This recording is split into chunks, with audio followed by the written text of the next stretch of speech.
So I recently sat through a systematic theology class, and this is not bragging, but I definitely knew more than the teacher in a lot of respects. And I had to kind of help him explain his own point that Protestants believe in the Filioque way. Mm-hmm.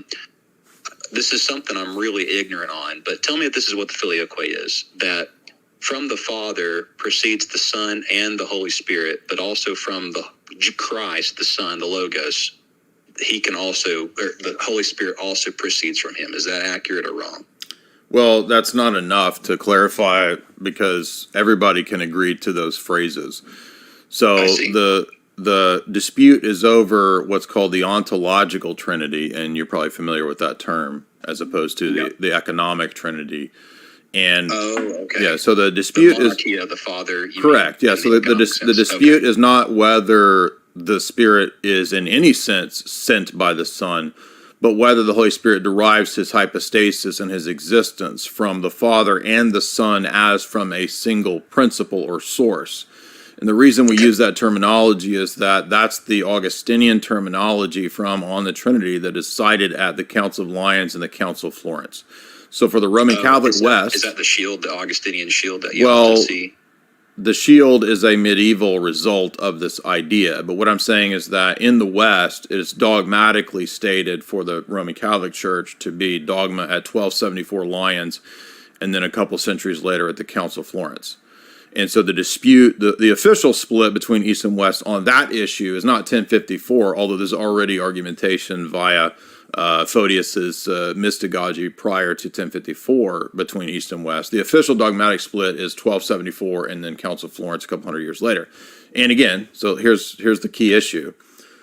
Lyons and Florence state, quote, together the Father and the Son are the source and I'm paraphrasing it, but it's basically saying that the Father and the Son together are a single source, an eternal hypostatic origin and source for the Holy Spirit. So the debate is not about whether the Son sends the Spirit into the economia, into time and space.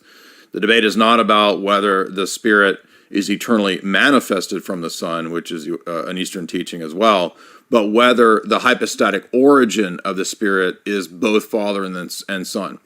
And the reason for that is in part, yes, that the hypostatic property that picks out the Father is cause. And that's stated at Constantinople I, when Constantinople I accepts the Cappadocian Trinitarian theology. So basically, there's only one cause in the Godhead, and that's the person of the Father. It is not the divine essence.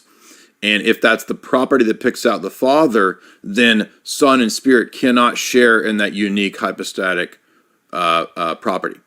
So Roman Catholics oftentimes will inject, well, the Son is a secondary cause. He's not the principal cause. No, there's no secondary causes. There's no participation or co-cause, because it's the property that literally picks out the sole source. So again, what is the terminology of Constantinople I? Sole source, S-O-L-E, sole source. Well, if he's the sole source, then there's not a co-source, you see. So the Son's hypostatic property is to be generated by the Father. The Spirit's hypostatic property is to be processed from the Father. That procession occurs through the Son, but that does not make the Son in any way a cause of the existence or the hypostasis or the nature of the Spirit. Everything that the Spirit has, he derives whole and entire from the Father, just like the Son derives his whole existence, nature, hypostasis from the Father. In other words, if the Father generates a whole and complete Son, and the Father is then going to process the Spirit, there's no parts to this. He can't process part that the Son, he puts out 50% Holy Spirit, the Son puts out the other 50%. That's impossible. You can't have parts or wholes in the Trinity. Right. So any procession must be from the Father, must be as whole and entire as the Son's generation is whole and entire. Okay?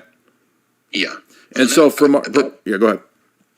Biblically, that makes sense too, because Christ says all the time, I'm doing the will of my Father, the one who sent me. Correct.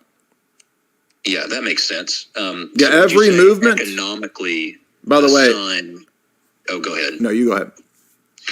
Would you say economically, or maybe that's wrong, or in the economia of the Trinity, the Holy Spirit and Christ are equal there, or is that wrong?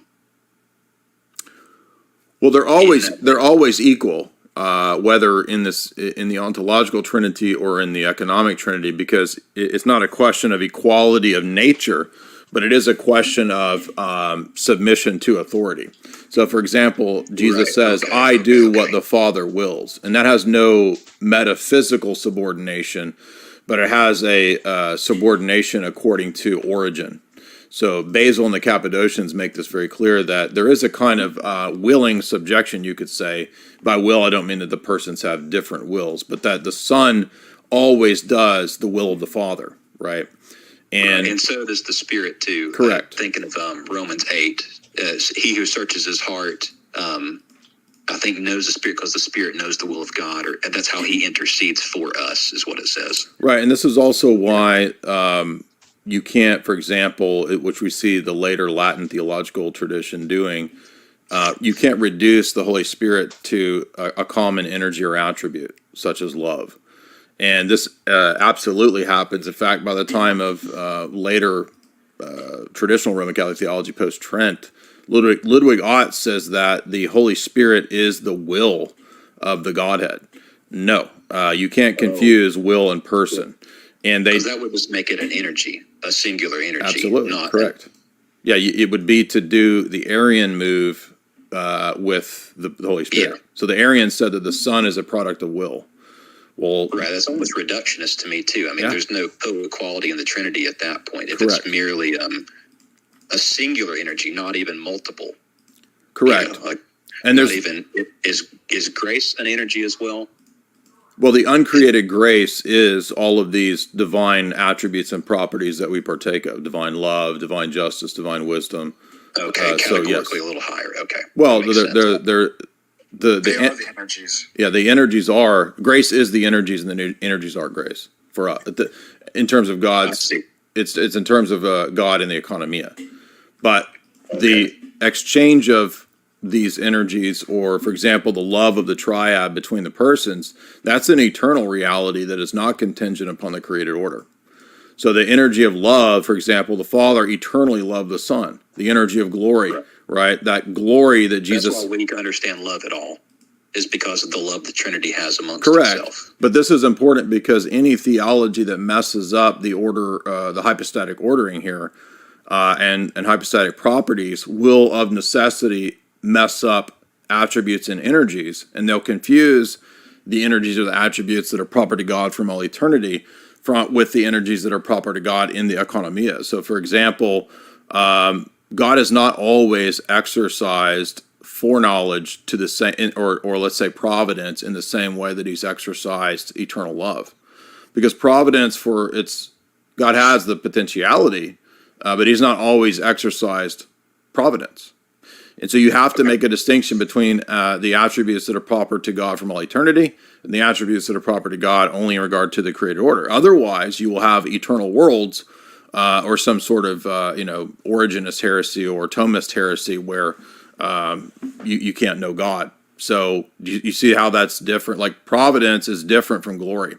It's a divine energy, but there's different divine energies. And if you don't distinguish different divine energies, you'll end up in these heresies, and everybody who believes in the Filioque way fails to do this very thing, which is completely destructive. I mean, imagine thinking that divine love and glory are synonymous with divine providence.